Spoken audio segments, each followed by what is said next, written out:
Insta பிரபலம் மணி video வெளியிட்டது இவரா? இணையத்தை சுற்றி வரும் ஆடியோ.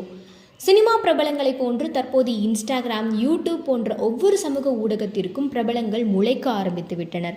அவர்கள் அந்த சமூக ஊடகங்களை தங்களது தொழில் விருத்திக்காக பயன்படுத்திக் கொள்கிறார்கள். உதாரணமாக, வரைவது, கலைகளை வெளிப்படுத்துவது, கட்டுமான வீடுகளின் விற்பனை, நிலத்திற்கான விற்பனை, ஒரு வீட்டை கட்டுவதற்கு என்னென்ன பயன்படுத்த வேண்டும் என்பது குறித்த வீடியோக்கள், கல்வி சம்பந்தப்பட்ட வீடியோக்கள், சமையல் குறிப்புகள், அழகு குறிப்புகள், உடல் எடை குறைப்பதற்கு மேற்கொள்ள வேண்டிய உடற்பயிற்சிகள், தையல் பயிற்சிகள் என தற்போது சமூக வலைதளங்களில் பதிவிடப்படும் வீடியோக்களின் வகைகள் நீண்டு கொண்டே செல்கிறது.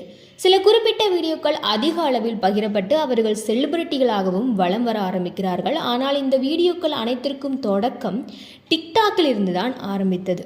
கொரோனா காலகட்டத்தில் மக்கள் அதிக நேரங்களில் இந்த டிக்டாக்கில் செலவிட படத்தின் டயலாக்குகள் மற்றும் பாடல்களை டப் செய்து அதை வீடியோவாக வெளியிட்டு பிரபலம் அடைந்து வந்தனர். அதற்கு பிறகு இந்த இன்ஸ்டாகிராம் ரீல்ஸ் போன்றவை அதிக அளவில் வைரலானது. இப்படிப்பட்ட ஒரு யூடியூப் மற்றும் இன்ஸ்டாகிராம் செலிபிரிட்டியாக வலம் வந்தவர்கள் தான் மணிகனி என்ற ஒரு தம்பதி.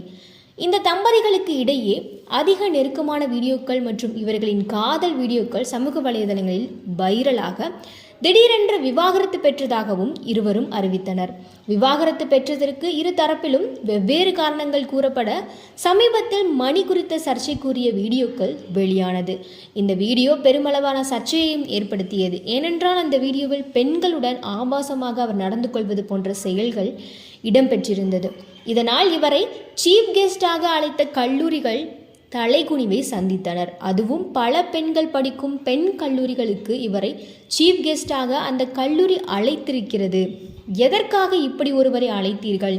இப்படிப்பட்ட ஒருவரை இன்ஸ்டாகிராம் இன்ஃப்ளூசர் என்ற பெயரில் எப்படி அழைக்கலாம்? இதன் மூலம் மாணவிகள் என்ன கற்றுக்கொள்ளப் போகிறார்கள் என்று சமூக வலைதளம் முழுவதும் பெரும் கேள்விகள் எழுந்து வந்தது.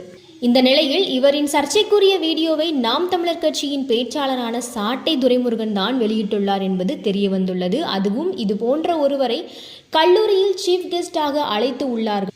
மேலும் இவருக்கு பின்னால் பல பெண் ரசிகைகளாக உள்ளனர். அவர்கள் அனைவருமே நம் பின்னால் சேர வேண்டும். இப்படிப்பட்ட ஒருவரையெல்லாம் வளரவிடக்கூடாது என்பதற்காக சாட்டை துரைமுருகன் மணி குறித்த வீடியோவை வெளியிட்டதாகவும், இதை ஏன் வெளியிட்டு இவனையெல்லாம் வளர்த்து விடுகிறீர்கள் என்று அவரிடம் ஒரு புழல் ஜெயிலர் கேள்வி கேட்பது போன்ற ஒரு ஆடியோ இணையத்தில் உலா வருகிறது.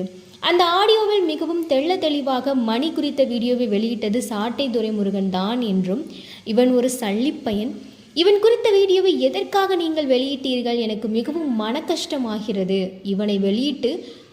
இவன் வீடியோவை வெளியிட்டு எதற்கு வளர்த்து விடுகிறீர்கள் என்று அந்த புழல் ஜெயிலர் சாட்டை துரைமுருகன் செயலுக்கு வருத்தம் தெரிவிப்பது போன்ற ஆடியோ இடம்பெற்றுள்ளது.